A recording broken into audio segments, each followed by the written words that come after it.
بسم اللہ الرحمن الرحیم نحمدہ ونصلی علی رسولہ الکریم۔ ابو حمزہ سکری رحمہ اللہ حدیث کے ایک راوی گزرے ہیں۔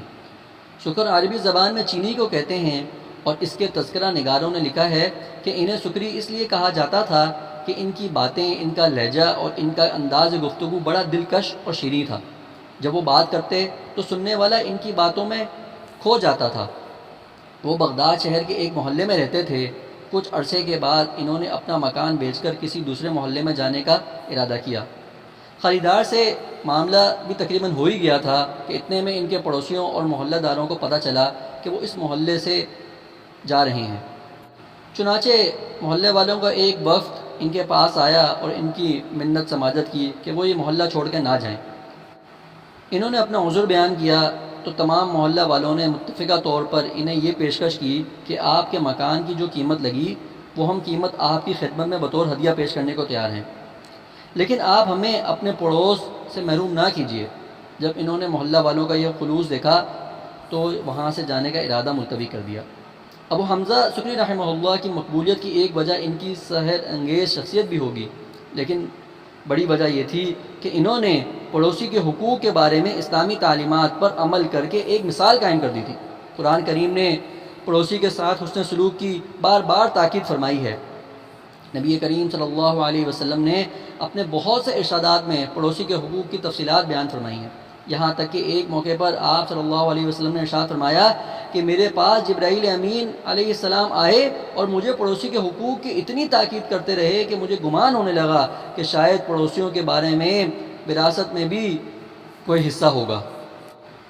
قرآن و سنت کی ان تعلیمات کے سائے میں جو معاشرہ پروان چڑھا، اس میں پڑوسی کی حیثیت ایک قریبی رشتہ دار سے کم نہیں تھی۔ ایک ساتھ رہنے والے نہ صرف ایک دوسرے کے دکھ درد میں شریک تھے بلکہ ایک دوسرے کے لیے ایثار کر کے خوشی محسوس کرتے تھے۔ آج کل ہماری شہری زندگیوں میں جہاں دوسری چیزیں بدل گئیں، وہاں پڑوسیوں کے حقوق بھی تبدیل ہو گئے، بلکہ اب تو یہ بھی نہیں پتہ ہوتا کہ ہمارا پڑوسی ہے کون، اس کا نام کیا ہے، ان کے گھر میں کتنے افراد رہتے ہیں، ان سے بھی ہم ناواقف ہوتے ہیں۔ اور پڑوسیوں کے بارے میں جو کچھ ہمیں پتہ ہونا چاہیے وہ سب ہمیں نہیں پتہ، بلکہ مدتیں گزر جاتی ہیں اور ہم ایک دوسرے سے ناواقف رہتے ہیں۔ انڈیا کے ایک بڑے بزرگ کا واقعہ لکھا ہے کہ جب وہ اپنے کام کے لیے نکلتے تو سب سے پہلے اپنے گلی کی اور محلے میں جایا کرتے، اور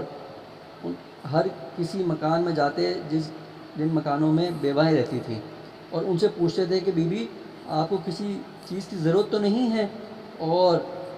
پھر ان کی لسٹ بنایا کرتے، اور پھر بازار جاتے اور ان کے لیے چیزیں لایا کرتے۔ بلکہ بعض مرتبہ تو یہ بھی ہوتا کہ وہ جو چیز لاتے تو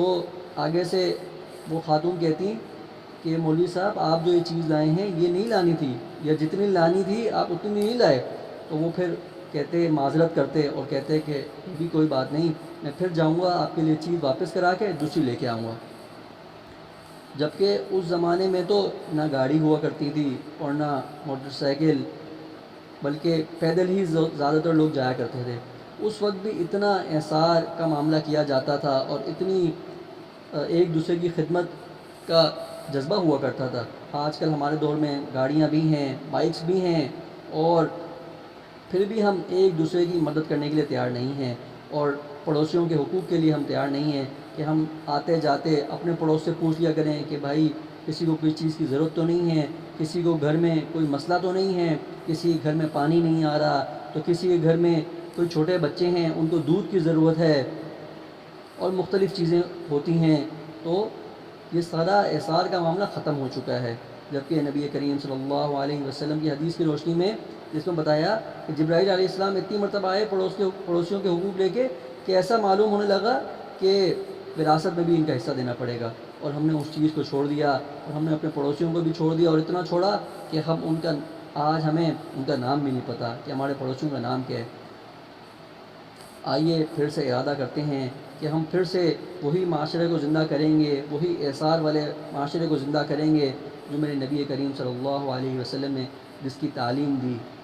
اللہ تعالیٰ مجھے بھی اور آپ کو بھی اس کام کو واپس سے زندہ کرنے کی توفیق عطا فرمائے۔ وآخر دعوانا الحمد للہ رب العالمین۔